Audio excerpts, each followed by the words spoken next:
café. Allez, e-learning. Je sais où je vais me retrouver. Hein.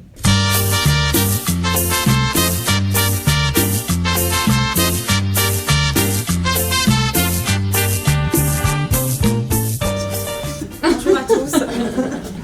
Bienvenue dans le Learning Café, version novembre 2019. Je remercie Hélène qui s'est proposée pour animer cette session d'aujourd'hui sur les accords Toltec et comment les appliquer dans notre vie de tous les jours et, entre autres, dans nos communications interpersonnelles chez Teach Mars. C'est dommage, il y a certaines personnes, j'aurais bien aimé qu'elles soient là, mais voilà, il y avait la retransmission, j'espère. Moi, je suis venue. Ouais, toi, t'es venu, c'est pas mal. Je laisse la parole à Hélène, merci. Et bonjour. Donc effectivement, je me suis proposée pour parler des accords Toltec parce que en fait, c'est quelque chose qui m'a beaucoup aidée auparavant dans mon travail pour lisser un petit peu mes émotions par rapport à ce qu'on pouvait me dire. Et en fait, ça ne produit pas un effet immédiat, mais à force de le pratiquer, on se rend compte que déjà, soit on va mieux et nos rapports avec les autres s'améliorent grandement. Donc, qu'est-ce que c'est les accords Toltec? Avant tout, les Toltecs, c'est un peuple mésoaméricain, donc du côté du Mexique. Et ils ont mis des sortes d'accords, des sortes de commandements, on va dire, au départ, pour que les rapports entre les différents peuples se passent bien. Et il y a un monsieur qui s'appelle Don Miguel Ruiz qui, lui, a décidé d'en faire un livre. Mais bon, il était déjà prédestiné, hein, ses parents étaient chamans, donc lui-même est devenu chaman. Mais ne vous inquiétez pas, il ne s'agit pas d'ésotérisme ici. Ensuite, je sais plus. Donc, un accord, qu'est-ce que c'est? Parce que c'est pas juste une loi. En fait, aujourd'hui, en psychologie, on parle beaucoup de croyances personnelles qu'on s'est fabriquées au fur et à mesure de notre expérience. Et donc, du coup, c'est un accord qu'on a conclu avec notre mémoire. Et ce que je vous propose via les accords Toltec, c'est de faire de nouveaux accords entre vous et votre manière d'être. Donc, les accords Toltec sont au nombre de 4. Ils paraissent extrêmement naïfs au départ, mais leur application, aussi simple soit-elle, enfin en tout cas aussi simple semble-t-elle, n'est pas toujours évidente d'une part, mais aussi peut vraiment faire du bien à soi et aux autres. Voilà. Donc le premier accord Toltec, c'est que votre parole soit impeccable. Alors ça s'applique à la fois à votre rapport avec les autres, mais aussi à votre rapport avec vous. Par exemple, imaginons que vous soyez très en retard dans votre travail. Est-ce que passer votre journée à vous dire « je suis très en retard, je ne vais jamais y arriver » va vous aider à aller plus vite? Pas forcément. Par contre, prendre un instant de recul et se dire ce que j'ai fait est très bien. Mais la deadline, c'est bientôt. Donc il va falloir que je mette un petit coup d'accélérateur. Il y a des chances que ce soit plus positif. Et que votre manière d'aborder le sujet soit moins stressée. Et puis, dans le rapport avec les autres, c'est vrai qu'on dit souvent, dans nos conversations de café, etc., on a tendance à ironiser sur l'un ou l'autre, se faire plaisir, parler de ses petits défauts. Moi, je suis la spécialiste.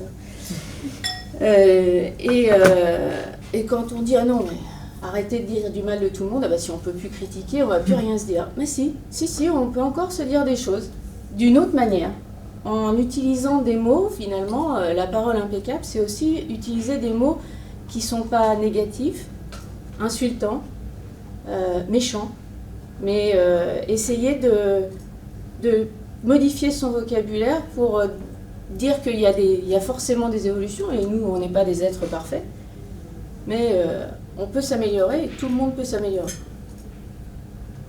Donc voilà en quoi ça consiste. Donc ça s'applique dans le travail de cette manière. Il faut parler directement à ses interlocuteurs, leur dire vraiment, on leur formule des demandes plutôt que des reproches. Et puis, à la place de je, nous, on, il faut faire évoluer son vocabulaire pour dire nous, pour donner la sensation qu'on travaille ensemble aussi, et essayer donc d'utiliser des mots plutôt positifs. Voilà. Le deuxième accord, c'est quoi qu'il advienne, ne le prends pas de manière personnelle. Alors j'avoue que quand j'ai lu le livre, j'ai été un peu surprise sur la partie, même si quelqu'un vous tire dessus, ne le prenez pas de manière personnelle. Ça m'a un petit peu heurtée, mais finalement, quand on prend un peu de recul, on s'aperçoit que les méchancetés que peuvent dire les gens, les uns aux autres, souvent c'est le reflet de leur pensée par rapport à eux, et pas forcément par rapport à vous. Et c'est pas simple de prendre du recul dans ces moments-là, mais en même temps, si on ne prend pas les choses de manière personnelle, on ne se sent pas empoisonné par leurs mots, et on ne se les répète pas, et donc on ne s'empoisonne pas soi-même aussi. Et c'est très, très difficile pour certains d'entre nous de ne pas prendre les choses de manière personnelle, parce qu'on nous a habitués à écouter les critiques, à entendre tout ce qu'on va dire et pas forcément le prendre pour argent comptant, puisqu'il y a des gens qui s'en passent très bien, mais quand même le prendre en compte. Et c'est pas toujours, ça n'a pas toujours du sens. En tout cas, il faut savoir prendre les choses qui sont bien exprimées, et celles qui sont exprimées de manière violente, il y a de grandes chances que ce ne soit pas forcément à vous que c'est adressé. Ou en tout cas que le vocabulaire employé n'est pas le bon. Voilà, donc dans les accords Toltec, on parle là de querelle d'ego. Et si on s'en sépare, on élimine énormément de pertes d'énergie, de temps, d'attention, qui nous permettront d'être plus efficaces sur d'autres domaines qui nous importent plus, finalement, que de ruminer en permanence des choses qui ne sont pas faites pour nous. Alors, le troisième accord Toltec, c'est ne fais pas de suppositions. Je ne sais pas pour vous, mais moi, ça m'arrive souvent quand il y a un truc que je ne maîtrise pas. J'ai tendance à faire un petit peu comme si je voyais un problème devant moi et puis j'essaie de trouver les équations qui vont bien, qui vont me permettre de résoudre ce problème. Donc ça part dans tous les sens, positif, négatif, surtout négatif en général. Et du coup, c'est pas très productif. Parce que si on fait des suppositions par rapport à l'attitude de quelqu'un, mais qu'on ne lui a pas posé la question, comment est-ce qu'on peut être certain que ce soit bien ce qu'il pense? Et donc, on peut vraiment se faire vraiment du mal dans ces cas-là, parce qu'on imagine souvent le pire, et on l'a souvent vu dans des conversations de famille, par exemple, où les gens imaginent qu'un tel, il a dit ça, mais tu te rends compte, et dire que je l'ai aidé, et puis voilà ce qui me sort, ça fonctionne pas. Ça fonctionne que pour se faire du mal à soi, que pour faire du mal aux autres, et les rapports ensuite en sont complètement abîmés. Le canal de communication, il n'est plus là, il est plus sain, il est devenu malsain. Et on ne connaîtra jamais la vérité puisqu'on n'est plus prêt à l'écouter finalement. Tant qu'on fait des suppositions comme ça à tort et à travers, on n'est plus du tout prêt à écouter ce qui va bien ou ce qui pourrait nous faire du bien. Donc il faut arrêter les ruminations inutiles, aller voir son voisin pour lui poser des questions, expliquer franchement le besoin, son besoin propre et pas celui des autres, ainsi que son étonnement par rapport à des mots employés qu'on n'a pas tous le même référentiel, ou en tout cas, même en utilisant les mêmes mots, on ne leur donne pas tous le même sens. Et accepter de dire je sais pas, ou j'ai besoin de ton aide, être plus francs les uns avec les autres. Donc, effectivement, le bénéfice de tout ça, c'est d'évacuer un ressentiment qui n'a pas lieu d'être et à nouveau être dans une énergie qui est plutôt positive plutôt que de la dépenser dans des choses sur lesquelles on n'a pas d'action, d'une part, et on va juste se faire du mal.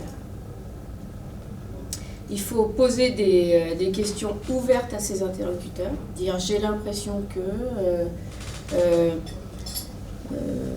accepte de me dire ce qui ne va pas, mais être plus direct.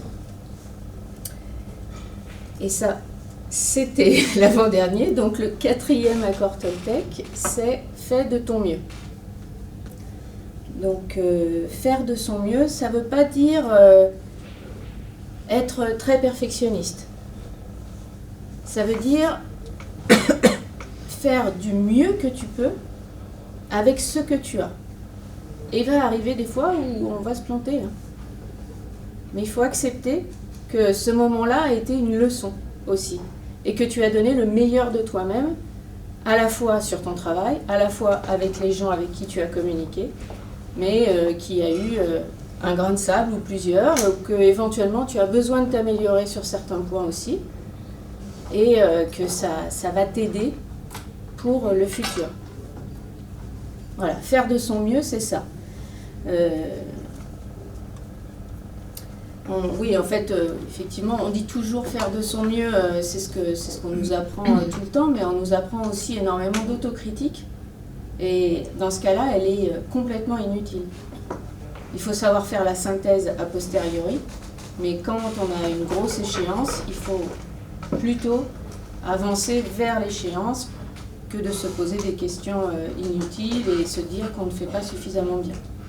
Voilà. Ou alors aller chercher aussi de l'aide auprès des uns et des autres qui peuvent nous apporter énormément. À nouveau, si notre conversation, si notre communication est fluide avec les gens, on sait ce qu'ils peuvent nous apporter, ce que nous on peut leur apporter, à qui on peut demander conseil, ce sera toujours plus simple que si on doit se retrouver seul face à un mur ou à des choses qu'on ne sait pas faire.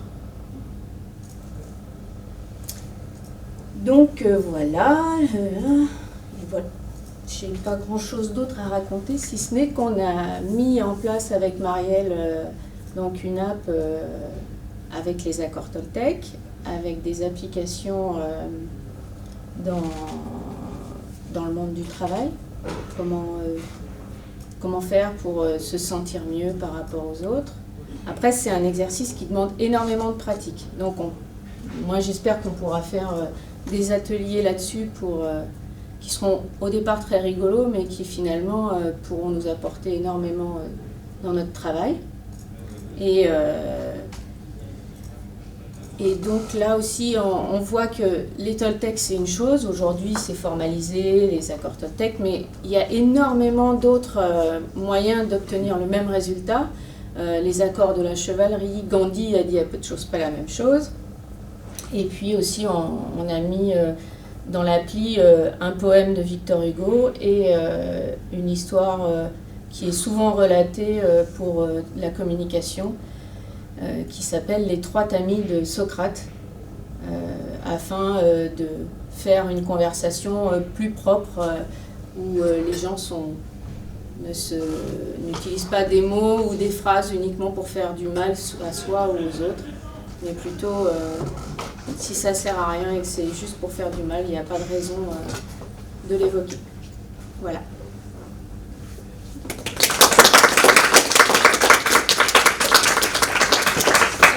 Un truc, les limites. Parce qu'il y en a une. Et celle qui est majeure, c'est que si vous êtes tout seul, à appliquer vos accords Toltec, et puis que les gens à qui vous tenez énormément ne les appliquent pas, c'est très compliqué. Parce que vous, votre mindset, il change.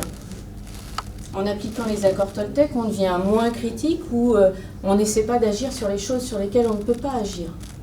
On avance dans sa direction à soi, mais on ne passe pas son temps à regarder derrière et à faire des critiques.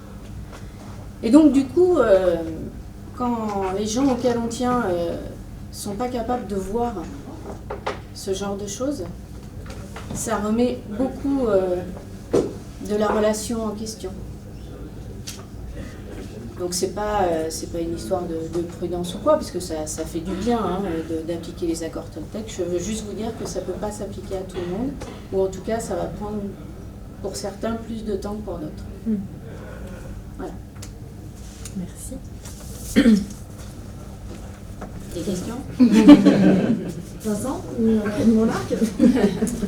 Non, moi, personnellement, j'ai lu ce livre il y a plusieurs années, et j'en avais d'ailleurs une certaine année, je ne sais plus, tu étais là, Marielle, a acheté 4 exemplaires pour Martin de l'époque. J'ai aucune idée de savoir où ils sont maintenant. On peut en racheter, c'était une de poche, je peux pas acheter. Mais pour la petite histoire, c'est un bouquin que notre premier client chez Psychologie Magazine m'avait fait lire. Donc c'est sûr, quand il m'a dit le titre, j'ai dit laisse tomber, c'est bon, j'ai autre chose à faire que de lire les 4 accords Toltec. Mais on n'avait pas de Mexicain encore à l'époque, dans la boîte. Donc j'étais pas sensibilisé au Toltec. Il va falloir qu'on questionne Christina. Ouais. Et Christina, c'est sûrement sa grand-mère qui est chamane. En tout cas, bref, j'ai lu ce bouquin un petit peu reculon, et en fait c'est hyper terre à terre. Comme tu le rappelais au début d'ailleurs, ce sont des règles de bon sens de vie en société en fait, qu'ils ont formalisées et qui ont été formalisées dans plein de civilisations. Mais la manière dont le raconte Ruiz effectivement dans son bouquin est super claire, très rapide à lire, et avec plein d'exemples qui ne sont pas des exemples professionnels d'ailleurs, qui sont au centre de la vie, mais dans le monde professionnel, je pense que si on a ces 4 règles en tête et qu'on essaye de les appliquer, même si ça prend certainement plusieurs années de les appliquer, sa vie est grandement facilitée, quoi. Je sais que moi, juste après la lecture du bouquin, il y a plein de choses que j'ai vues très différemment. Par exemple, quand vous voyez quelqu'un, ou moi, par exemple, si j'applique à moi, si vous me voyez en colère, quand vous voyez quelqu'un, n'importe qui est en train de vous gueuler dessus en colère, qui est en train de vous traiter de nom d'oiseau, le premier réflexe que vous devriez avoir, selon les accords Toltec, c'est pas de le prendre pour vous et de vous énerver. D'ailleurs, ça va juste faire monter la sauce. Et c'est plutôt de se demander de quelle souffrance souffre cette personne en face de vous qui est en train d'exploser, de faire exploser sa colère. Il ne faut pas exploser sa colère pour rien en général. Ou la parole impeccable, par exemple, évidemment, c'est la base du commerce déjà, et c'est la base de la vie en société. Des fois c'est un petit effort, et des fois c'est pas toujours facile, parce qu'on est... Moi je sais que probablement de tous les accords Toltec, autant j'ai appris moi par exemple à ne pas prendre les choses très personnellement, et heureusement, parce que quand on crée en plus une entreprise, on y met aussi beaucoup de son émotion. Alors si je prenais tout personnellement, je crois que je serais déjà à l'asile depuis longtemps, donc j'étais un peu obligé aussi, mais c'est vrai pour tout le monde. Ensuite, je ne sais plus par cœur, pour moi le plus dur c'est la parole impeccable. Pourquoi? Parce que des fois, on est, particulièrement dans ma situation, on est amené à faire des synthèses entre des volontés contradictoires, c'est-à-dire des gens qui n'ont pas les mêmes intérêts et qui ne sont pas alignés justement, et il faut quand même qu'on arrive à mettre tout le monde d'accord. Et là, c'est comme les politiques, il faut arriver à trouver les mots qui conviennent à tous, même quand c'est des fois presque impossible ou difficile, donc je sais que c'est pas facile de faire celui-là. Pour autant, la plus importante, c'est l'accord le plus important, c'est quand même la parole impeccable. Oui, parce que les autres sont beaucoup plus simples à utiliser à partir du moment où la parole est impeccable. Donc ne pas faire des suppositions, alors ça, celui-là, je vous invite vraiment tous à l'utiliser. Ah non, mais on perd un temps incroyable à faire des suppositions. Oui. Je sais qu'un jour dans ma vie, j'ai arrêté de faire des suppositions, c'était il y a déjà bien longtemps, mais quel temps j'ai gagné, c'est incroyable, dès que vous vous mettez à imaginer tout ce qui pourrait être ou ne pas être, alors que ça se trouve, ça ne l'est pas du tout, vous perdez déjà beaucoup d'énergie, et vous perdez aussi beaucoup de temps, voire même vous forgez des a priori sur des choses qui n'existent pas. Une méthode simple, c'est de demander aux gens tout simplement et leur poser des questions et pas supposer qu'ils pensent ci ou qu'ils pensent ça. Ça, celui-là, j'aime beaucoup comme accord Toltec. Et puis, always do your best, à la limite, en tant que patron, ça, je peux vous mettre à l'aise avec ça. Non, mais c'est-à-dire que voilà, on est tous sous pression, on a des choses à faire. Moi, personnellement, je considère que la seule obligation que vous avez vis-à-vis de la société, que je représente, hein, je ne suis pas la société, moi, hein, je la représente, c'est tout. C'est de tout simplement faire de votre mieux à chaque fois. Et quand je vois chacun d'entre vous, je me pose juste la question, est-ce que ce collaborateur, est-ce que ce martien, il a juste fait de son mieux? Voilà, chacun a des forces, des faiblesses, on dépend des autres, etc. Pour moi, c'est la seule obligation. Et à l'inverse, quand je vois quelqu'un qui n'a pas fait de son mieux, quel que soit ce que ça peut être de son mieux, c'est la seule chose qui me met en colère. Le reste, non. Le reste, on a le droit de réussir les échecs. Tant qu'on a fait de son mieux, tout va bien. Voilà, on ne va pas tous tout réussir tout le temps, ça dépend pas que de nous.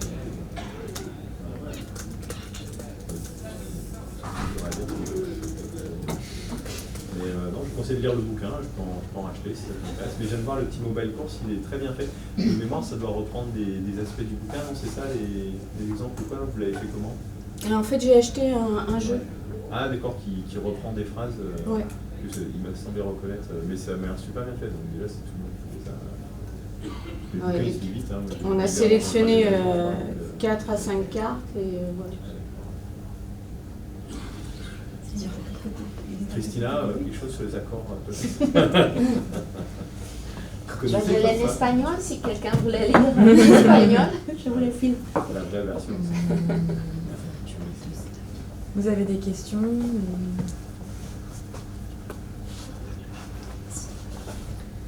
Est-ce que ça se rapproche aussi, enfin je pense que oui, mais de tout ce qui est communication non violente, enfin tous ces courants? Je dirais que c'est la base. Après, la communication non violente, elle va plus loin, elle va expliciter des cas. Là, c'est vraiment... Des accords fondamentaux. C'est vraiment... Ouais, c'est juste les premières bases de ce que tu peux faire. Mais c'est en fait, le plus important, là, vraiment des accords Toltec, c'est le faire pour soi. Tout ce qui est communication non violente, c'est quand même plus orienté vers les autres que vers soi. Et là, moi, c'est la première fois finalement que j'entends plus parler de moi que de mon rapport aux autres. Et je pense que c'est ça qui fait aussi du bien, qui va permettre de faire taire cette petite voix intérieure qui discute beaucoup trop. Et donc, du coup, de s'apaiser et d'apaiser tout autour de soi. Voilà. Mais ça, Alors, c'est très Gandhi parce que le côté génial des accords Toltec, ça ne cherche à changer que soi-même. Et pourtant, ça change complètement le rapport qu'on a aux autres. Mais Ça ne peut pas changer les autres. après, dans les thérapies, c'est ce qui est dit aussi, c'est-à-dire qu'à partir du moment où on se change soi, forcément, il y aura des effets autour de soi. Donc là, c'est pas une thérapie. C'est pour soi. Pour vous dire, si vous êtes fan, on pourra le faire, mais il y a une boîte de notre secteur qui s'appelle Luno. Je ne sais pas si vous avez entendu parler, ce sont des gens qui font du service de création de contenus digitaux pédagogiques. Et le patron, que je connais bien, il est tellement fan de ça, lui, il les a placardés dans toute sa boîte. On ne peut pas faire une salle sans qu'il y ait un accord Toltec quelque part. Oui, alors moi, la première fois que j'ai vu ça, c'était dans mon entreprise précédente. Et je dois avouer qu'étant donné que je suis extrêmement laïque, je me suis dit, qu'est-ce que c'est que ce truc-là? On amène de l'ésotérisme au travail. Après, c'est ni ésotérique ni une religion, là, pour le coup. Ça Oui, enfin, il est quand même chaman, le gars. Ouais, c'est ça. Oui, mais ça n'a pas, pas de caractéristiques très religieuses, à part peut-être l'aspect règle de vie. Oui, oui. Mais... On ne te demande pas de croire en qui que ce soit. Non. À Alors, part en toi, soi. peut-être. Voilà. Ah, c'est beau. C'était la conclusion.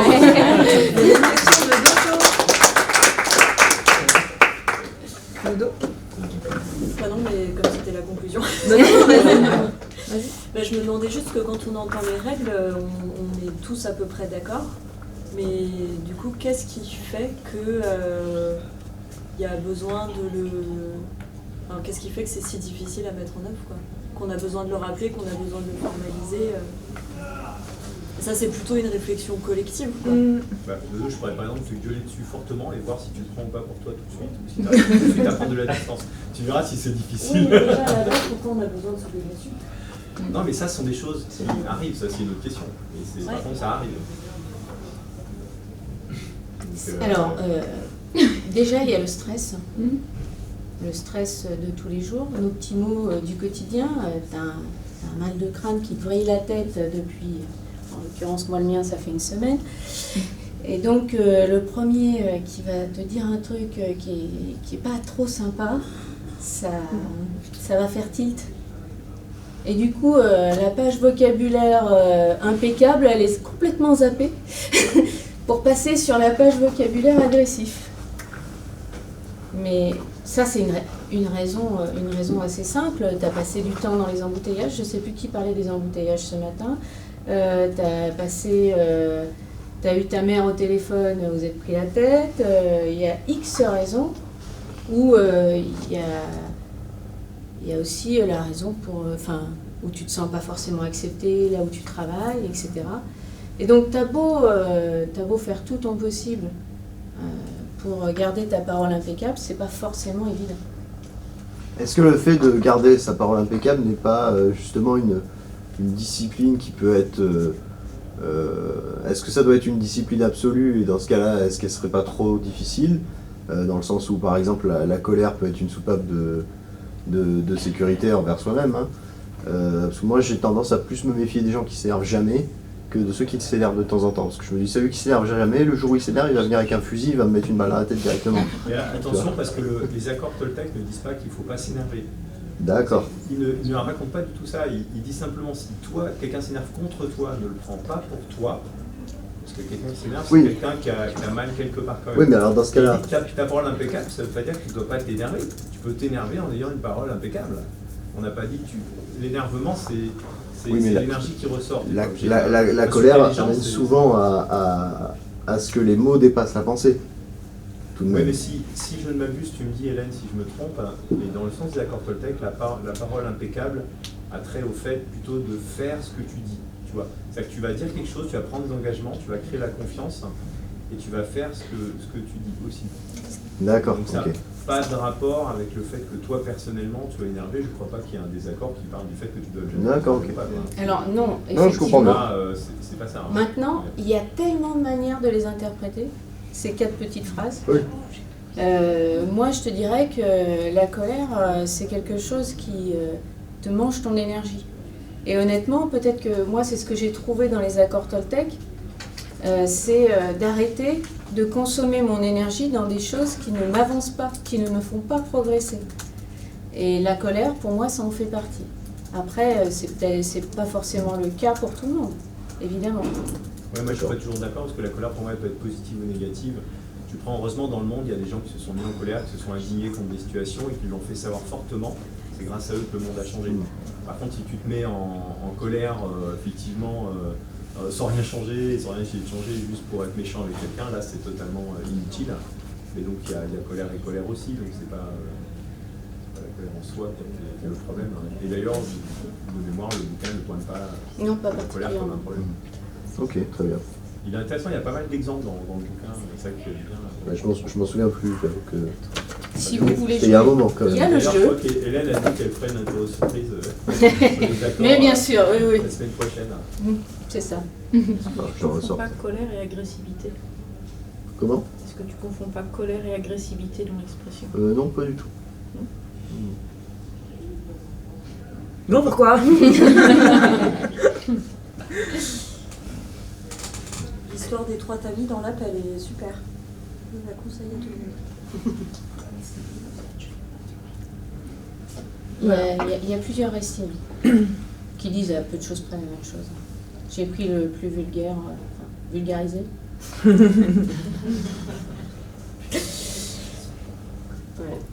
Voilà. C'est moi qui vous remercie.